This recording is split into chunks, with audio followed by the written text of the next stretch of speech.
As we know, AISD is a divided and inequitable district, despite our claims otherwise.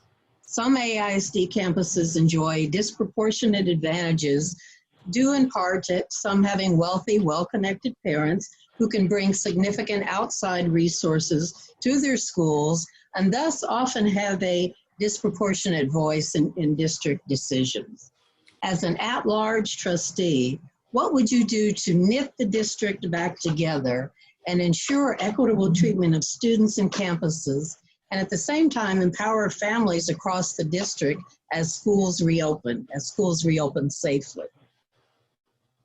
So there are two questions. How would I lift up the voices of the students that are unequitably served? So you do that by authentically engaging with those campuses and making sure they're aware of the services that they're entitled to, what services are happening on the other side of town, what is happening, not happening at their school that could be happening at their school, and try to solve that. Is it a principal problem? Is it a resource issue? And you know, that's how you can start doing that campus by campus or community by community.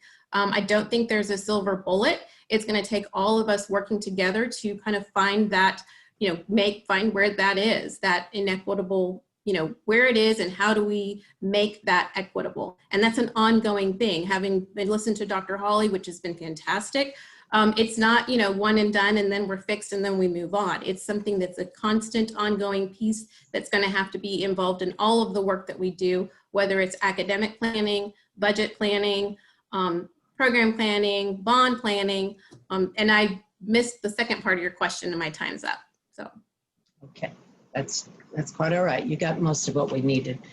Next, we'll go to Mike. Yes, thank you.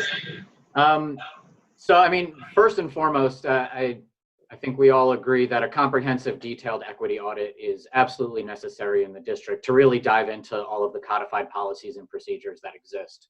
But what I'm starting to see happening, and I don't want to see continue happening, is that the idea of that equity audit happening, stopping the district from doing anything right now. There are plenty of things that we can be doing right now that we don't need a detailed equity audit plan to tell us that there are problems. And so for me, there are really three things that I think the district needs to address to kind of start working towards correcting these equity issues. One of them is how we do school enrollment.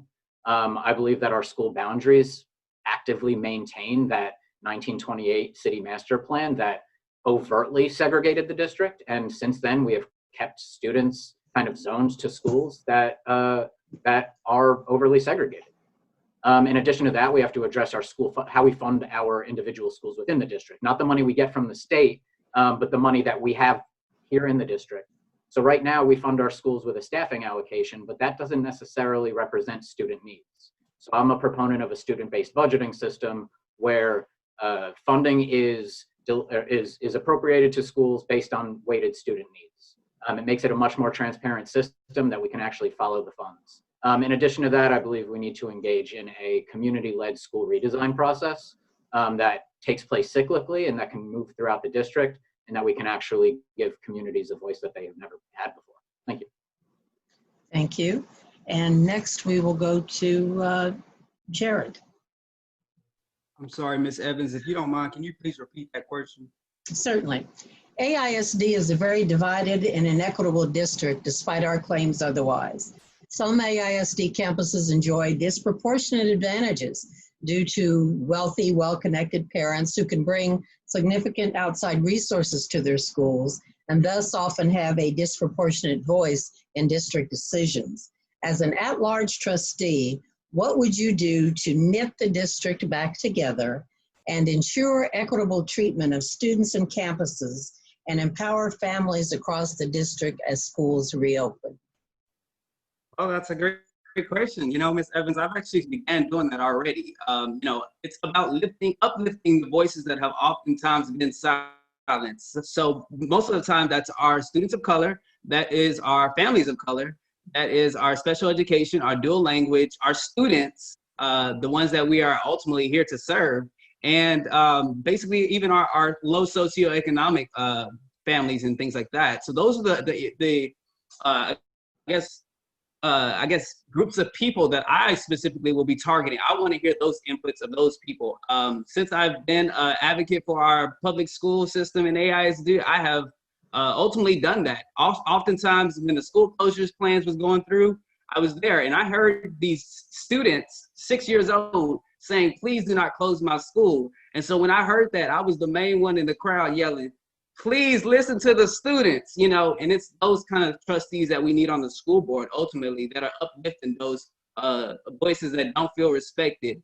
In addition to that, you know, the equity audit that we're working hard to get, we've been working hard to get, I think that if done with an outside view will be the ultimate, you know, success for our district. It's gonna put the microscope on it all to explore the inequities that we've been facing.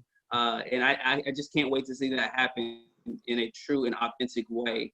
In addition to that, of course, it's the procedures that we follow on the board, such as allowing more than 1 minute for our families and our staff members to speak.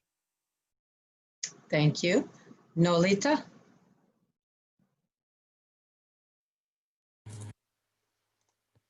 All right, so thank you for the question, and thank you for repeating it again.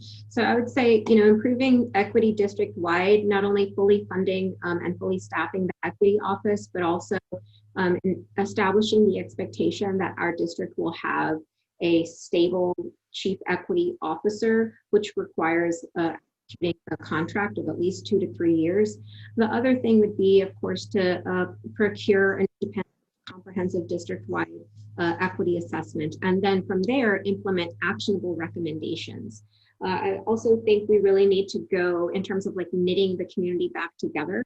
We need to go where families are, working with trusted community organizations, with churches, with other areas where families are already there, thinking of how else we might be able to reach folks where they are, not having a all, but really a no wrong door type of approach. And then I would say, you know, listening to understand that that's the role of district executives, of district staff and campus leaders, as well as the board members, and not demanding that marginalized communities speak with deference, because that has, I think some of us, especially Jared and I, who've been at board meetings, we've seen that again, that the expectation is that we fit sort of mold, but it's the public official's job to listen, regardless of whatever the static may be, listen to the message, look for that, and then work together, because we are public servants. And so I think I would bring those suggestions to the board.